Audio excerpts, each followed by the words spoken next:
Durante a realização do 26º Encontro do Foro de São Paulo, que reúne representantes da esquerda latino-americana, o atual presidente Luiz Inácio Lula da Silva afirmou ter orgulho de ser chamado de comunista.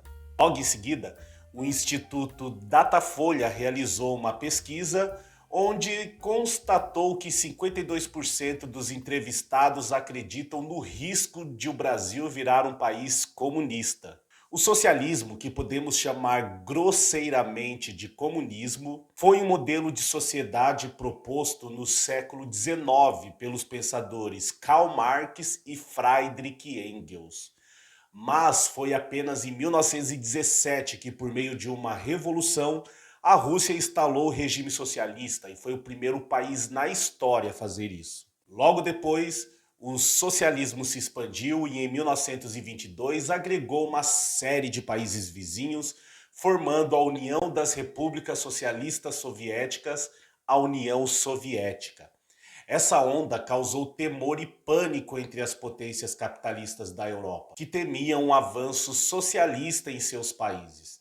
A partir daí, houve uma forte propaganda anticomunista no Ocidente. É claro que o Brasil, como bom imitador da cultura e replicador das afirmações que vinham do Norte, não iria ficar de fora dessa.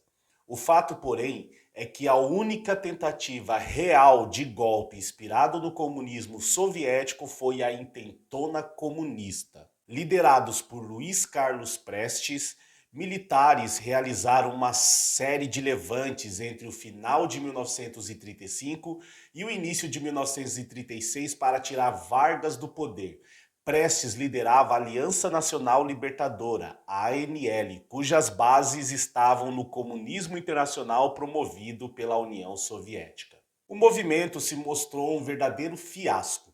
Sem apoio das elites e tampouco das massas, as revoltas foram sufocadas e seu líder, Luiz Carlos Prestes, foi preso, estado em que permaneceu por 9 anos. Depois da intentona comunista, houve outros momentos em nossa história em que o comunismo causou medo, mas tudo não passava de um monstro do armário existente só na imaginação dos iludidos.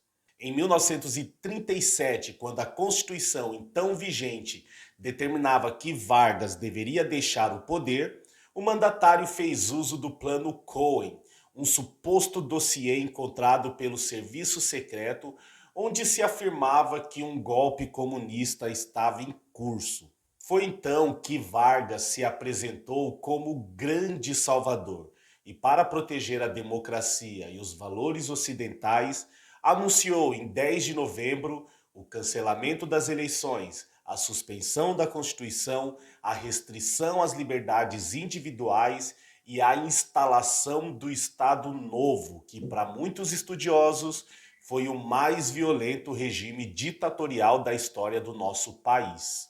Hoje se sabe que o tal Plano Cohen foi forjado.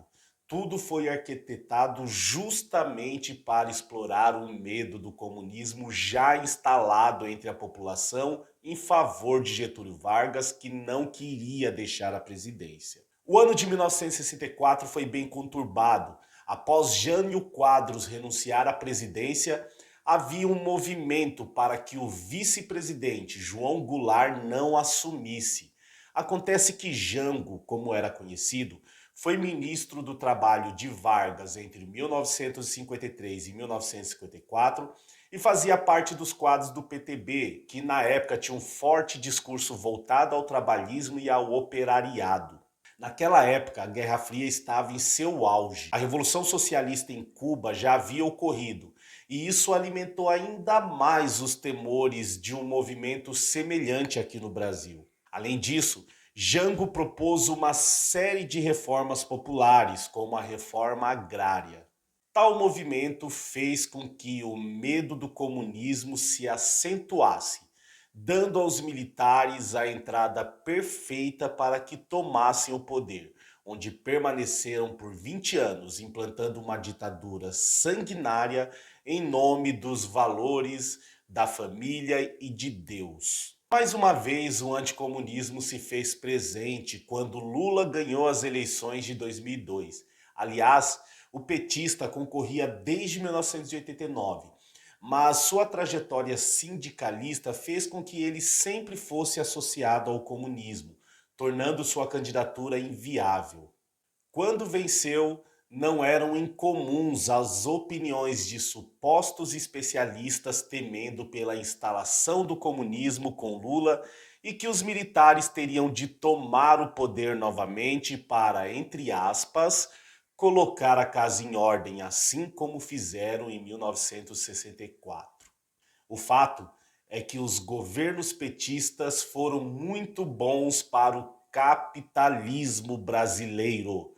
Nossa participação no comércio internacional cresceu, a economia esteve muito bem e os bancos nunca foram tão felizes. Cerca de 20 anos depois, o anticomunismo retorna no mundo emburrecido pelo bolsonarismo em um mundo onde o comunismo nem existe mais.